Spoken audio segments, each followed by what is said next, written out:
Welcome to the debate. What happens when a musician actively decides to make a record that locks you out? It's a risky move for sure. It is. We are sitting here in the studio, and we're looking at the physical 12-inch vinyl pressing of Yuji Kohama's 2024 LP, Homemade. Which he recorded when he was just, 23 years old? Exactly, 23. And if you compare it to his debut album, Fallen in Love, it is a massive structural departure. Oh, entirely. Night and day. Right. That first record leaned heavily on outward-facing, highly structured 70s city pop and blues homages. It had a very cinematic sheen to it. It was polished. Yes, very polished. Homemade, by contrast, strips all of that away for a raw, heavily isolated acoustic texture, and it's pressed entirely in mono. Which we'll definitely need to dig into. Absolutely. So the question we are examining today is, does this shift represent a necessary and authentic mapping of a complex internal world? Or does it result in a jarring, overly insular patchwork that alienates the listener?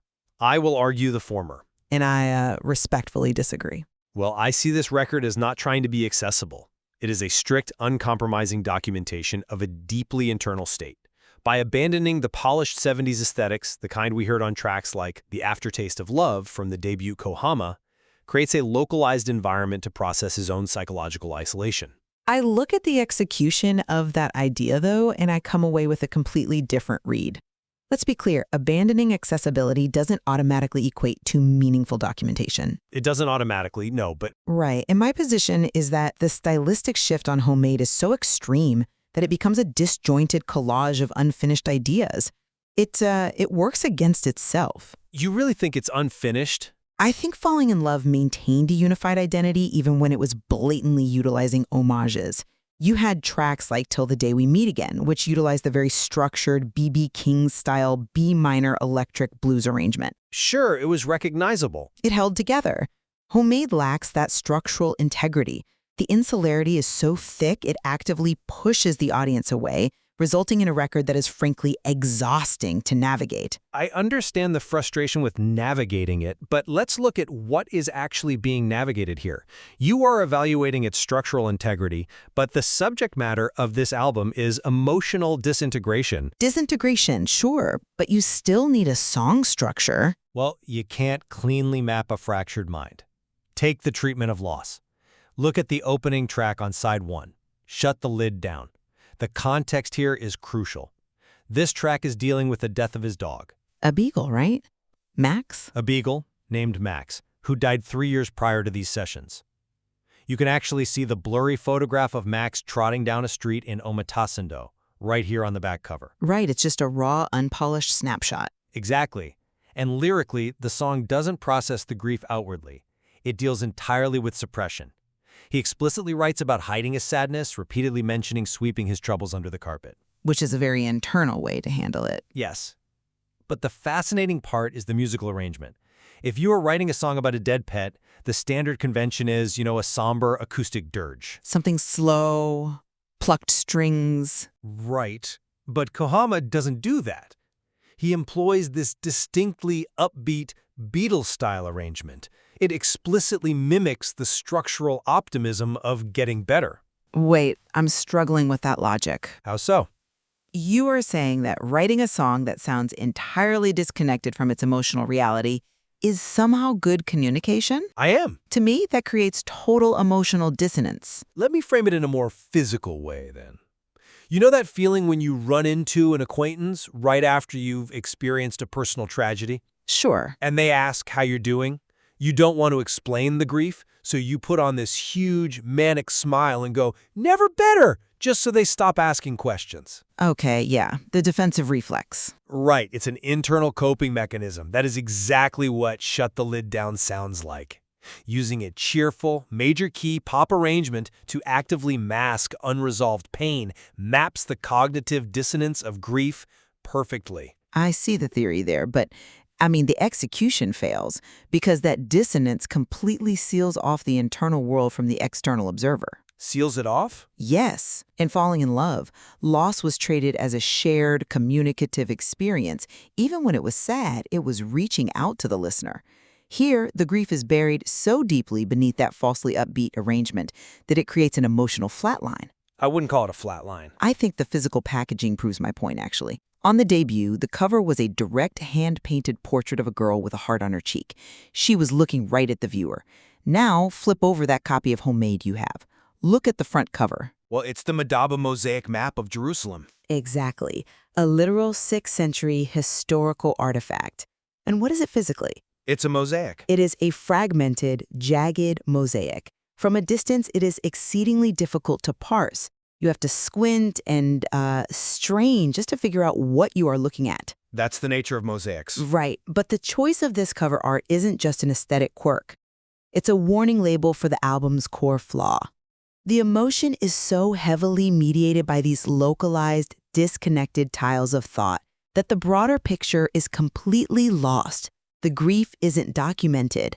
It's buried. But hiding the grief is the documentation. The communication isn't failing.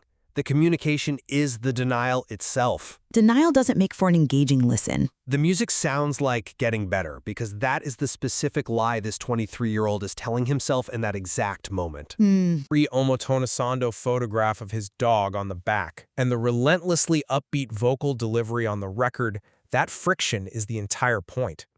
Friction is fine in a vacuum, but over the runtime of a 12-inch LP, that friction turns into severe whiplash. Whiplash? Yes, whiplash.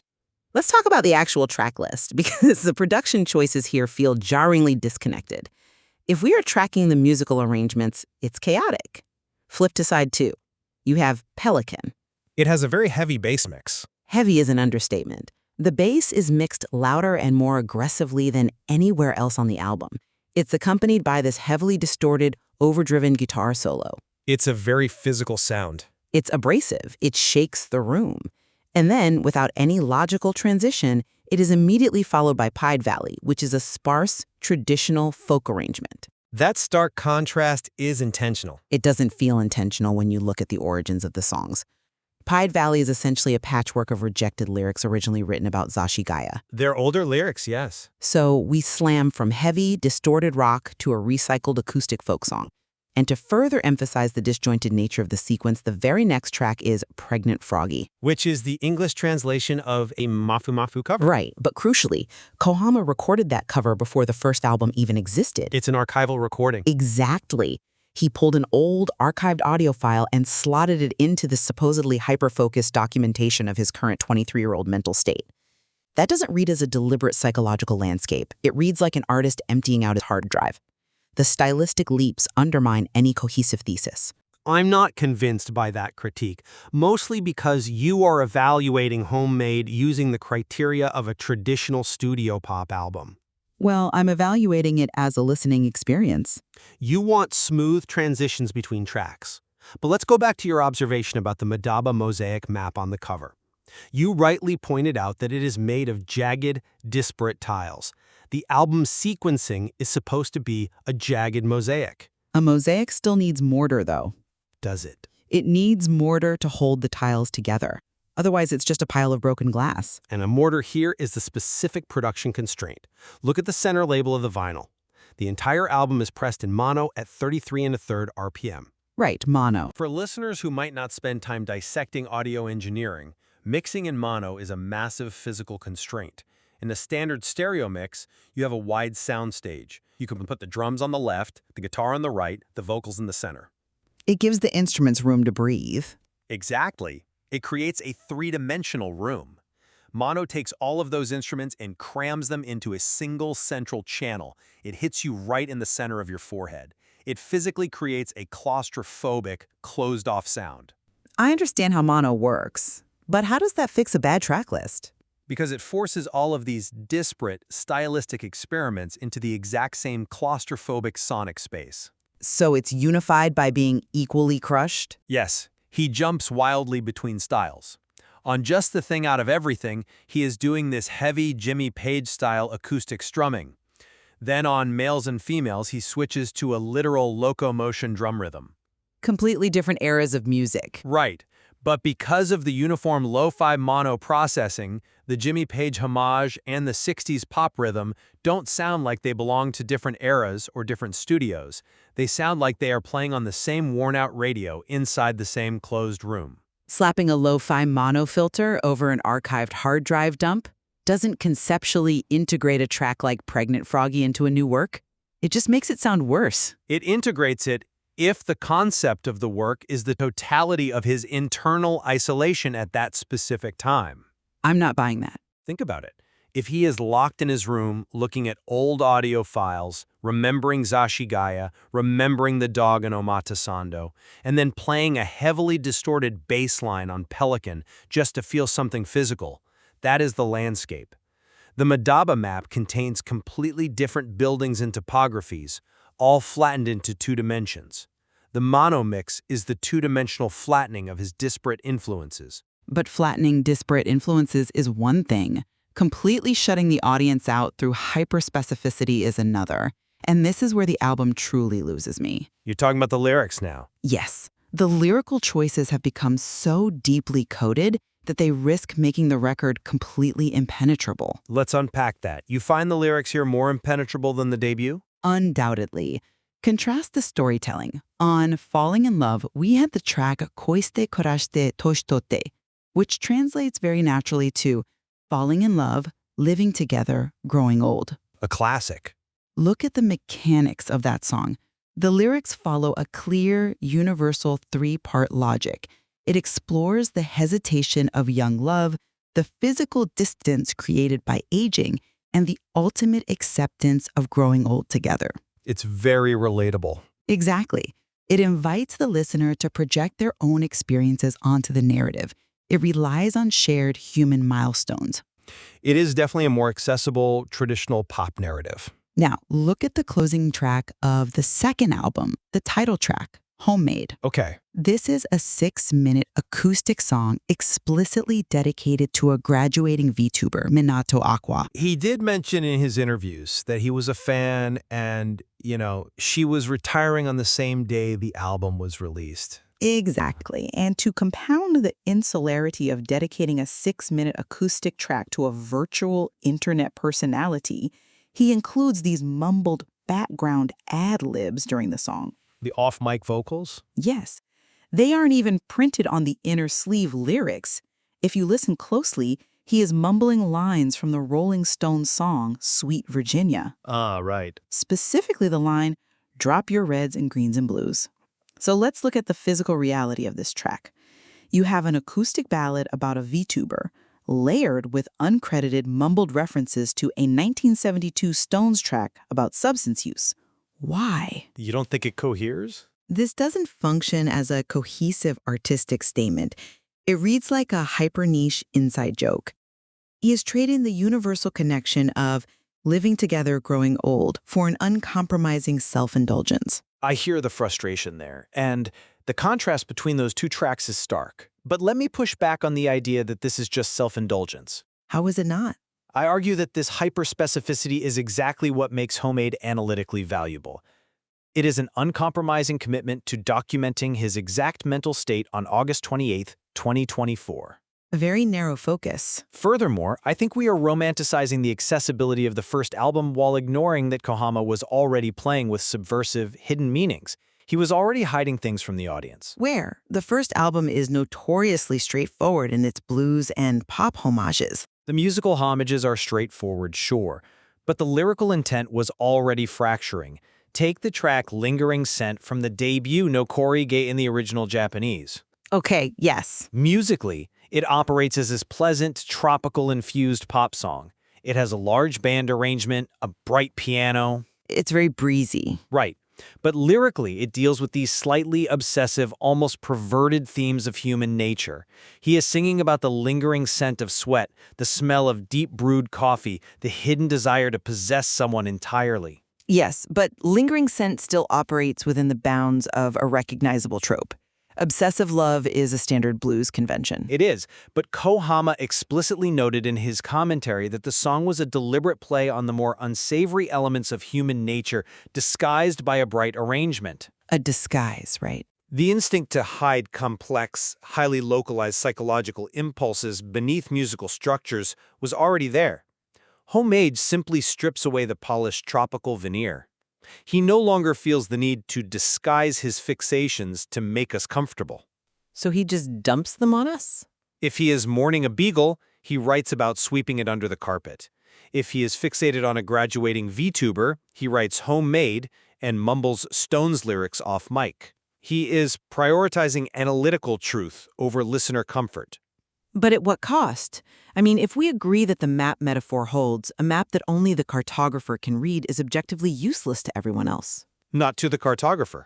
The danger of prioritizing analytical truth over listener comfort is that you eventually end up talking to an empty room. Yes, Lingering Scent had obsessive undertones, but the tropical arrangement provided a point of entry. It gave the listener a handhold. I'll grant you the handhold. On Homemade, when he combines the abrasive distortion of Pelican with the recycled scraps of Pied Valley and the hyper-niche references of the title track, he removes all the handholds. The listener is forced to do an exhaustive amount of archaeological work just to understand the basic emotional premise of a song. I won't deny that it requires work, but demanding engagement from the audience is not the same as alienating them. It feels like a thin line. The mono-pressing, the raw acoustic guitars, the mumbled vocal delivery, these are sonic indicators that this is a private space. When you put the needle on this record, you're stepping into a closed room. A very cluttered room. The fact that the references are coded, like the Sweet Virginia ad-libs, reinforces the authenticity of that room. If he had smoothed out those references to make them universal, it would be a less accurate documentation of who he was at 23. I suppose it comes down to what we expect the medium to support. I look for an artist's ability to translate their specific experience into a shared vocabulary. Translation, right. When he arranged Till the Day We Meet Again as an electric blues track in B minor, the tension of the chords translated the hesitation of separation. When he mumbles over an acoustic guitar about a VTuber, the translation fails. To you, it fails. The raw data of his life isn't inherently profound just because it is unvarnished. The jagged mosaic of the Madaba cover might accurately represent his mind, but musically, the tiles are clashing in a way that generates static, not insight. The static is the insight. That is the fundamental divergence in how we are analyzing this LP. You are looking for the mortar that smooths the transition between the heavy bass of Pelican and the folk of Pied Valley. I am looking for cohesion, yes. I am arguing that the friction between those tracks is the intended emotional frequency. The transition from the 70s homage of Falling in Love to the acoustic isolation of Homemade is the sound of an artist deciding that external validation is simply less important than internal accuracy. Well, it is certainly a deliberate rejection of external validation. Whether that results in a piece of music that sustains critical engagement over repeated listens is where my skepticism remains. That's a fair point to ponder. The reliance on older material, like Pregnant Froggy, combined with the highly localized lyrical references, creates an artifact that feels securely closed off. It is an impressive act of self-preservation, but a profoundly frustrating act of communication. To summarize our positions as we look at this transition, I maintain that Homemade successfully trades the polished, accessible blues and pop homages of his debut for a raw, uncompromising acoustic mapping. It utilizes the physical constraints of a mono mix and the friction of disparate styles to accurately document a complex, isolated internal world. And my position remains that while the attempt to map that internal world is evident, the album's jarring stylistic leaps, its reliance on recycled older tracks, and its impenetrable hyper-specific references result in a disjointed experience. It is an overly insular patchwork that pushes the listener away, lacking the structural cohesion that made his earlier work legible. Examining an artist's pivot between two highly contrasting records, from the external homages of Falling in Love to the acoustic isolation of Homemade, forces us to reevaluate our baseline expectations of recorded music. We have to weigh the value of accessible, universal cohesion against the abrasive reality of unfiltered internal documentation. The tension between those two modes of creation is something that is rarely resolved cleanly in the studio. No, it rarely is. The mosaic on the cover isn't just art. It's a statement of intent. We expect music to guide us effortlessly, relying on clear hooks and recognizable structures. But when an artist turns inward to plot the coordinates of his own isolation, perhaps we shouldn't be surprised when the resulting terrain is jagged, difficult to traverse, and ultimately deeply private.